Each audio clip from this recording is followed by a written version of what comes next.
Awesome. Hello. Hello. How are you? Good. How are you? Good news.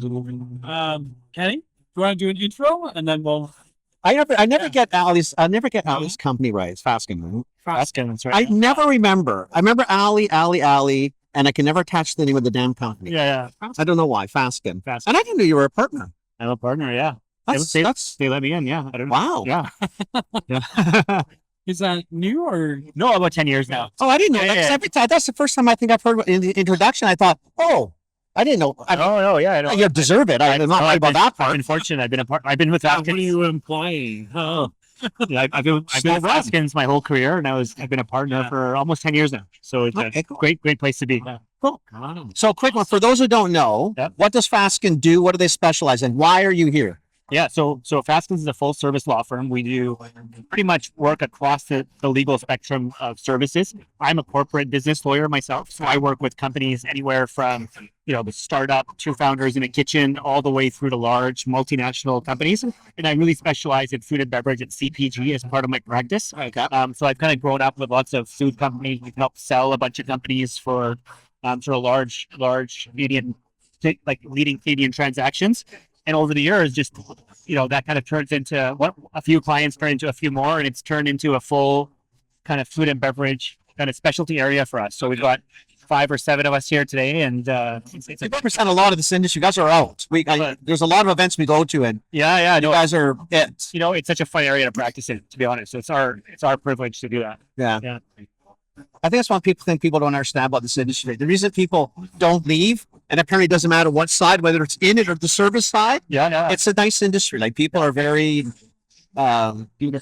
giving of time, of effort. People love to help each other. As competitive as they all are, they're even on your guys' side, whether it's even on the service side, everybody seems to kind of find a space that can coexist, which is kind of cool, right? Coming to this event, it's like coming home. You see everybody again. Exactly. The entrepreneurs and the winners all say, "Oh, the industry is so supportive." But like we feel that too as service providers. Like you get to know people, you grow businesses with them, and they do different things. So it's That's cool. That's very good.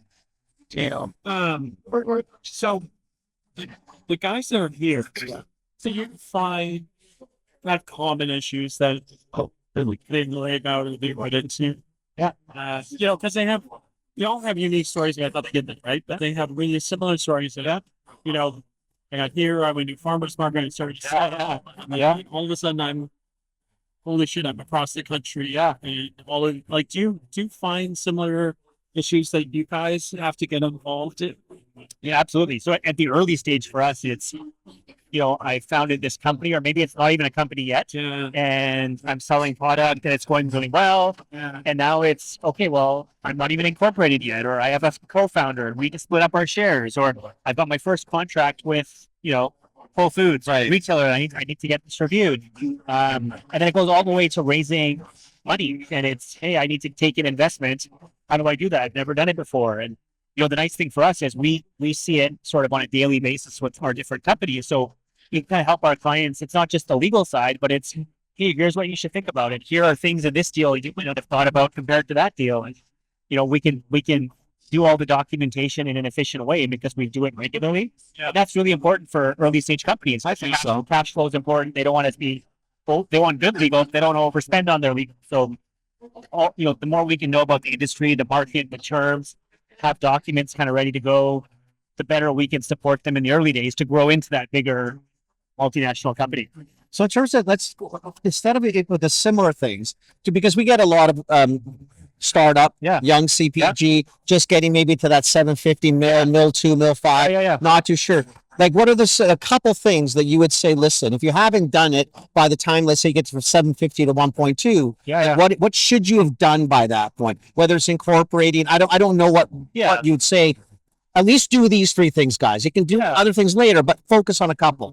Yeah. You know what they're like. People get otherwise. Before you know it, they're just M&A and you're thinking, buddy, get some sales first. Yeah. No, it's a good question. So off the top of my head, I think one is make sure your corporate structure is set up properly. It's gonna cost more and be more of an issue when you get to a deal and now you have to clean up all this history that hasn't been done correctly. So that's number one, I would say. Number two is maybe, you've got companies who have other shareholders or co-founders and they never documented who owns what and who's got what. And when things start getting successful, that's when people start saying, well, no, I should have had this or I had that, or money's got an ability to yeah. And the church deals, right? absolutely. And the third thing I would say is the food industry can be like a bit of a handshake industry. Hey, I want to buy some, whatever it is. I want, it's like, so what happens sometimes if companies have a supply chain that's developing into something more complicated and you're sourcing product from overseas or from across the country, and then you're manufacturing somewhere else.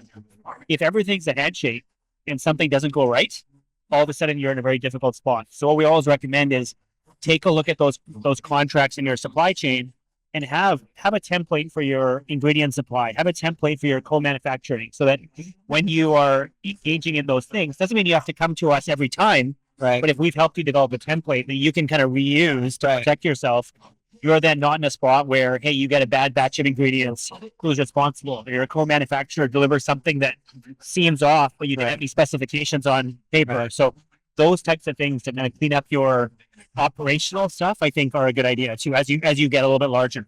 And I guess really the money that it costs you up front to learn a few small things, get a few templates and understand things, it's a lot better than the recall. Yeah, absolutely. Or punting back, $100,000 order. Yeah, the guy looks, he says, well, yeah, that's what you told me to make, and there's no deal, there's nothing there. Exactly. Who knows? It's hearsay. That's exactly right. And we see that, unfortunately, where That's too bad, right? you get a product that is off or makes somebody sick, and you want to have a contract to say who's responsible for it when it's not your fault. And that's Just so we're all clear, it's going to be your fault. So if you really want to protect yourself, well, it's going to come back to who? It's going to come back to the person who owns the company. To the customer, yes. 100%. But ideally, you can go to your supplier. Right. But again, ideally, handshake deals are the ones that are. Then you're giving you guys a lot more extra work. It's harder to get through, right? Yeah. Put it on paper. Yeah, because we do talk about that a lot, right? Because you don't. It's funny, right? Because we have a friend who has done a bunch of different deals, and he always says the same thing. He says, "Well, they're personally liable, so if it doesn't go well, I'll go after them." And we always say the same thing. It's like, but by the time you go after them, it's too late. Everything that you've worked for is gone, right? Because going after them is like the last resort. Not like that shouldn't be your first option. Well, it's the worst option, right? Because you're out of money, you're out of time. I guess it's again though. It's the fear of and this is because I think it's how people think. The fear is if I go to you, it's going to give me a list 17 miles long and everything's important, and I don't know what to do. Which is why I ask you, because I know you guys don't do that. You set it up and say, okay, listen, these 15 things you should do, but maybe over the next 4 years. These 3 get done. Like just learn these 3, and then I think it calms people in the cost aspect, because it's like at the beginning, you're bootstrapping most likely, and you can only ask mom and dad and your cousins so many times for money before someone says, what are you doing with the money? I got to put Kenny in our commercials because it's the exact. Because I know what it's like. That's what it is. Because we're not looking to do more. Doing commercials, laughing over there. I told you I could see. We're not looking to do more than you want to do. My job is to advise you of what the risks are. And then you can choose kind of what risk. You can't address everything as a but evaluate the risk for you. But there's certain things that you can. 100%. And with our experience, there's some things we can do that, not everything's simple, but if we've done it 100 times, we can do it fairly efficiently to protect you. And what it's that saying, an ounce of prevention is a pound of cure, or whatever that is. Whatever, I know you're saying. You don't want to be in litigation. You want to just spend a little bit of time early to get yourself set up. Mitigation of litigation. Exactly. Yeah. I also love that because you're in the industry. There's only 5 major players in Canada for person, right? And all paths lead to them. So in essence, yes, you're already that other bit of like being in the industry and like dealing with these guys. I'm not going to ask you for flaws in the contracts or anything, but there are general traits for things that they ask where you kind of go, is that that doesn't feel good. Not okay. Guys actually run into that all the time. So it helps, because we actually get this, right? And people go, did you read this? And you're like, okay, but I mean, I can read through a contract, but I'm not a lawyer. So I just know what bugs me. Right. So I'll highlight some things, but I did it for someone yesterday. Oh, really? I highlighted and I said, not because I know this bugs me, this bugs me, this bugs me. I said, you know what you really should do? See a lawyer on these ones, because these ones, in my basic reading, and I understand this industry. I have a problem with this. I have a problem with you being down. Private label stuff. So I do. So if you're a co-packer and you want to do this save on, and whoever comes who wants to do private label, you know, the dumping of labels is my responsibility. The dumping of is my. I'm thinking, this is yours.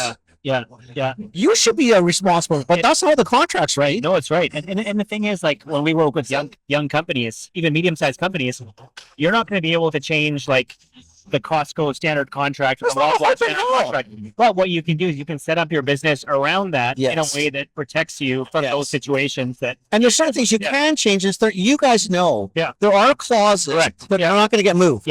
But there are clauses. If you don't know, they stick. But if I get an expert to say, listen, you can bend here and here, and it's important to bend here and here. I mean, even big companies don't. Nobody wants you out of business. No, exactly. It's not in their best interest either. They're protecting themselves, but they're not trying to screw you. Exactly.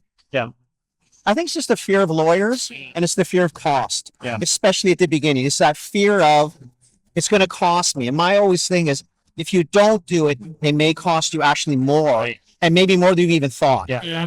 This bill for you is going to be here. No. Right. This was for him. It's a freebie. It's a good endorsement. It's okay. You can have this one. It takes 20 years to get a podcast, though. I give you this one for it. I watched for the two of us. We appreciate it. We got to get you back on. No, absolutely. Because I think it's just conversation in a longer form. I think people just really, even if, you know, it's the 10 things. Because it drives me crazy that people don't spend time on it. Spend all the time in packaging and design. And no protection. No, I've always got time for you guys. I'm happy to do it. It's awesome. No, thank you. Thanks for having me. Thank you. Thank you. Thanks, man. I appreciate it. I think